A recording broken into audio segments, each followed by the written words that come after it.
السلام عليكم ورحمة الله وبركاته. ازيكم يا حبايب قلبي؟ عاملين ايه؟ اللهم صل وسلم وبارك على سيدنا محمد وعلى اله وصحبه اجمعين. النهارده طبعا احنا بقالنا فترة ما بنطلعش، بس صدقوني كان عندنا ظروف يعني، وكنا في البلد وكده. النهارده بقى نعمل حاجة كده لذيذة قوي، هنعمل عندنا خبيزة. ربطتين خبيزة يعني حوالي نص كيلو. عندي هنا ربع كوباية رز، وعندي هنا ربطتين خضرة، وعندي معلقة ليا وبصلاية واربع فصوص توم وقطاية صغيرة. جبت بقى هنا حطيت معلقه سمنه بلدي او ليا، على طبعا لازم تبقى الشوربه بتاعتها دسمه. عندي بقى هنا سبتها ان هي تسيح كده زي ما انتم شايفين، وبعد كده هبدا ازيدها كده بالشوربه بتاعتي. طبعا انا حطيت الليا علشان تخلي الشوربه بتاعتي دسمه كده. اللهم بارك. طبعا حطوا لايك واشتركوا في القناه وفعلوا زر الجرس عشان يوصلكم مني كل جديد. هنا كده اللهم بارك. حطيت الشوربه. طبعا الشوربه لازم تكون مغليه كده اهو.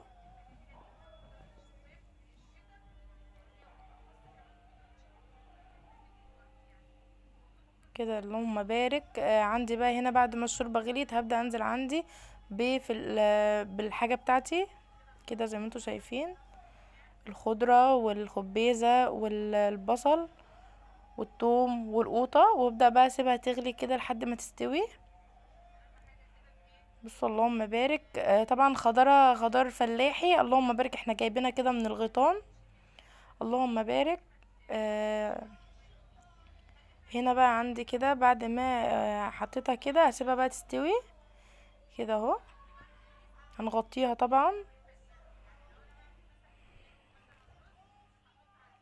بعد ما استوت اللهم بارك بالشكل ده، هي بتعمل كده بتقل خالص اهو كده. استوت اهي. عندي بقى هنا يلا نبدأ نفرمها. طب اللي عنده مفراك ماشي، اللي ما عندوش يقدر ان هو يعملها بالهاند بلندر او الخلاط كده بسيط.